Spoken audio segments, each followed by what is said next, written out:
ವೈದ್ಯರ ನಿರ್ಲಕ್ಷ್ಯಕ್ಕೆ ಮಗು ಸಾವನ್ನಪ್ಪಿದೆ ಅಂಥೇಳಿ ಆರೋಪಿಸಿ ಪೋಷಕರು ದಾಂಧಲೆ ಮಾಡಿರುವಂತಹ ಘಟನೆ ಕುಂದಾನಗರಿ ಬೆಳಗಾವಿಯಲ್ಲಿ ನಡೆದಿದೆ.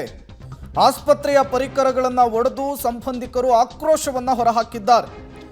4 ದಿನದಿಂದ ಆಸ್ಪತ್ರೆಯಲ್ಲಿ ಚಿಕಿತ್ಸೆ ಪಡಿತಾ ಇತ್ತು 7 ತಿಂಗಳ ಮಗು.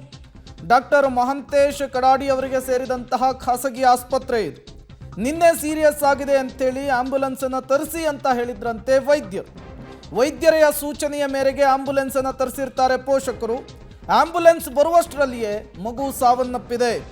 ಮಗು ಸಾವನ್ನಪ್ಪಲಿಕ್ಕೆ ಕಾರಣ ವೈದ್ಯರ ನಿರ್ಲಕ್ಷ್ಯ ಅಂಥೇಳಿ ಕುಟುಂಬಸ್ಥರು ಆರೋಪವನ್ನು ಮಾಡ್ತಾ ಇದ್ದಾರೆ. ಹಾಗಾಗಿಯೇ ಆಕ್ರೋಶಗೊಂಡಂತಹ ಪೋಷಕರು ಆಸ್ಪತ್ರೆಯ ಪರಿಕರಗಳನ್ನು ಧ್ವಂಸ ಮಾಡಿ ತಮ್ಮ ಸಿಟ್ಟನ್ನು ಹೊರಹಾಕಿದ್ದಾರೆ. ಇನ್ನು ಸ್ಥಳಕ್ಕೆ ಭೇಟಿ ಕೊಟ್ಟು ಪರಿಸ್ಥಿತಿಯನ್ನು ತಿಳಿಗೊಳಿಸಲಿಕ್ಕೆ ಗೋಕಾಕ್ ಪೊಲೀಸರು ಕೂಡ ಮುಂದಾಗಿರುವಂತಹದ್ದು. ಕುಟುಂಬಸ್ಥರು ಮತ್ತು ಆಸ್ಪತ್ರೆಯ ಸಿಬ್ಬಂದಿಗಳ ನಡುವೆ ಈಗ ಇದೇ ವಿಚಾರಕ್ಕೆ ಸಂಬಂಧಪಟ್ಟಂತೆ ಮಾತಿನ ಚಕಮಕಿ ಕೂಡ ಆಗಿದೆ.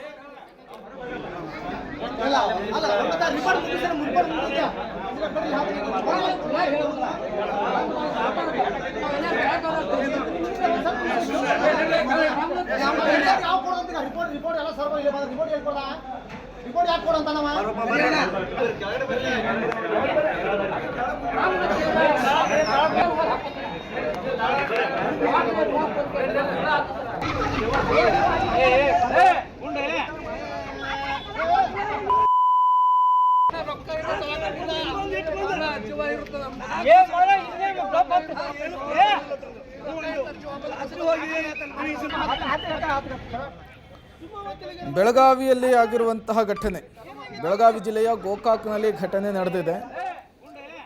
ನಮ್ಮ ಮಗು ಸಾವನ್ನಪ್ಪಲಿಕ್ಕೆ 7 ತಿಂಗಳ ಹಸುಗೂಸು ಸಾವನ್ನಪ್ಪಲಿಕ್ಕೆ ವೈದ್ಯರ ನಿರ್ಲಕ್ಷ್ಯ ಕಾರಣ ಅಂಥೇಳಿ ಕುಟುಂಬಸ್ಥರು ಆರೋಪವನ್ನು ಮಾಡ್ತಾ ಇದ್ದಾರೆ.